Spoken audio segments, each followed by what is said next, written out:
जय श्री जगन्नाथ। जय श्री जगन्नाथ। गुरु शिष्य चाटाशल को ओडिशार अगणित दर्शक दर्शिका मान को सुस्वागत अभिनंदन। आज गुरु शिष्य चाटाशला उपस्थित रही गुरुनाम गुरु डॉक्टर गोविंद चंद्र दास महोदय एवं सतीर्थ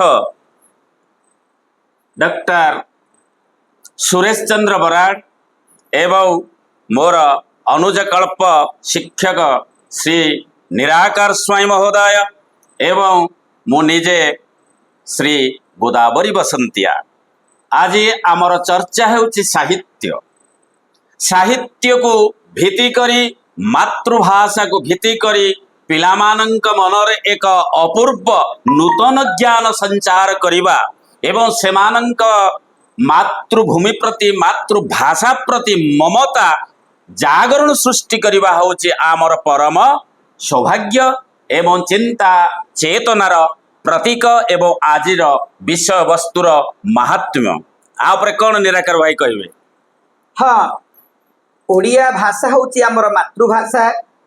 ये भाषा को किभली भाबरे आमे विकसित करिबा आम एई गुरु शिष्य चतुष्टयଙ୍କ ମଧ୍ୟରେ ଯେଉଁ साहित्य प्रेम रहिछि एवं याकू नेकी आमे किभली भाबरे वर्तमानर एवं आगामी पीढ़ी मानक पई कोन वार्ता दे परिबा आमर समाज संस्कृति परंपरा रीति नीति चाली चलन रे साहित्यर कौन भूमिका रही ता उपरे आमे आलोचना करी गुरु शिष्य चतुष्टय ए दिगरे किछि पदक्षेप नौचु एवं ए बाणी सेवा माध्यम रे आमे संस्कार वार्ता पहुँचाइया पाई ए जो अभिनव प्रयास आरंभ करिछु ताहा ए समस्त ओडिशा साहित्य प्रेमी माननको निश्चित भावरे ताहा एक शिक्षणीय मार्गदर्शन देव बोली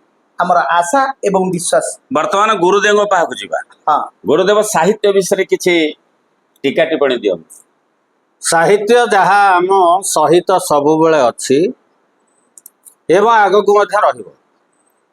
सृष्टिर आवाहमान कालरू क्रम परिवर्तित समाजर विविधता को गोटे निर्दिष्ट जाति तार स्वतंत्र भाषा जरिया ही प्रकाश करिथाय। सही दृष्टि जदि विचार करिबा आम ओडिया साहित्य ओडिशा भूखंड रे ही प्रचलित। परवर्ती समय साहित्य र विविधता विश्व साहित्य को मध्य प्रभावित करिबार आमे देखि चलीचे। तेणु आम सहित सबुबेले अच्छी सबुबेले रहिबो मध्य ए साहित्य। साहित्य भितरे आमे दैनंदिन जीवनर दिनचर्या को देखा पाइबा।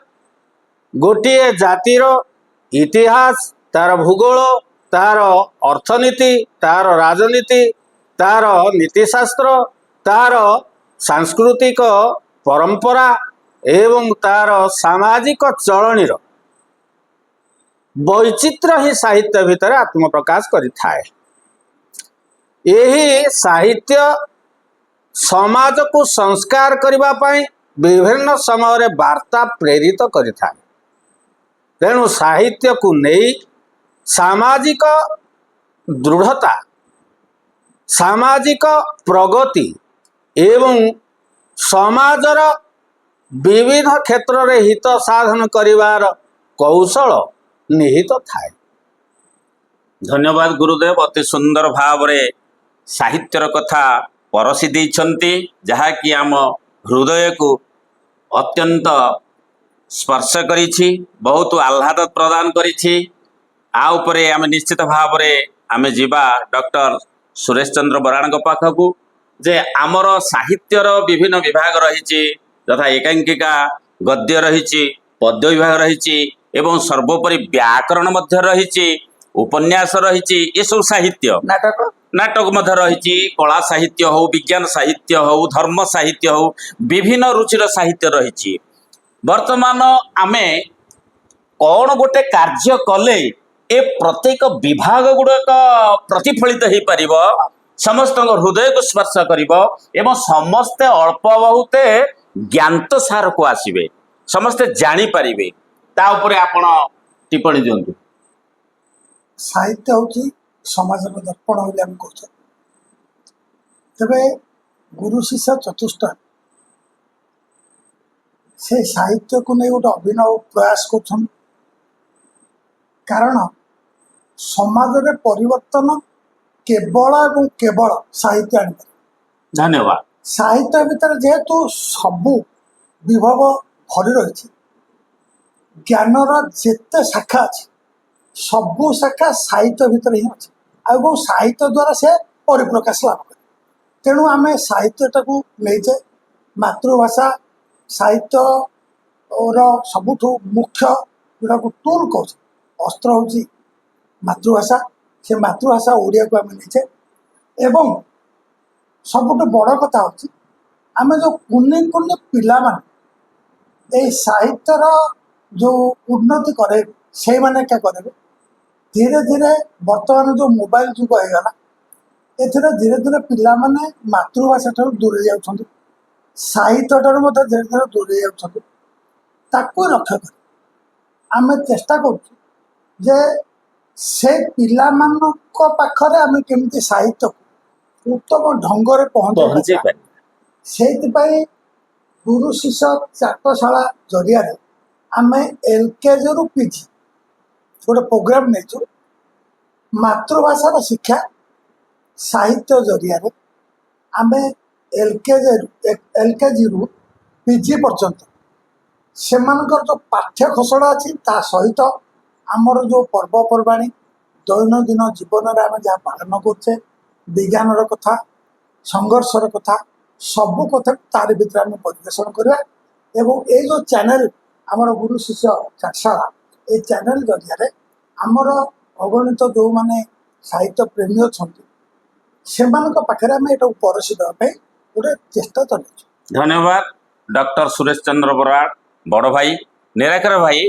हाँ भाई शिक्षा क्षेत्र को चली जाउछन्ति आमर डॉक्टर सुरेश चंद्र बराड़ भाई यार निश्चित भाव में बहुमुखी उपकारिता रही निश्चित से ऊपर टिके टिप्पणी दिंतु। हाँ कहीदेवा को चाहे कि वर्तमान समाज जो जगतीकरण उदारीकरण प्रभाव रे विश्व भाषा आउ गोटे देशर एकचाटिया संपत्ति नुह ठीक कथा वर्तमान विश्व साहित्य प्रांतीय साहित्य भीतर को प्रांतीय साहित्य विश्व साहित्य भीतर को गलानी जमी ये अनुवाद जो गोटे देशर भावधारा चिंताधारा गल्प उपन्यास आउ गोटे भाषा अनुदित है तेणु ये जो कहले बड़ भाई शिक्षा क्षेत्र को गले हाँ शिक्षा क्षेत्र को आम गले ये मातृभाषा जरिया साहित्य को परसिबा ये गोटे सुंदर योजना माध्यम माध्यम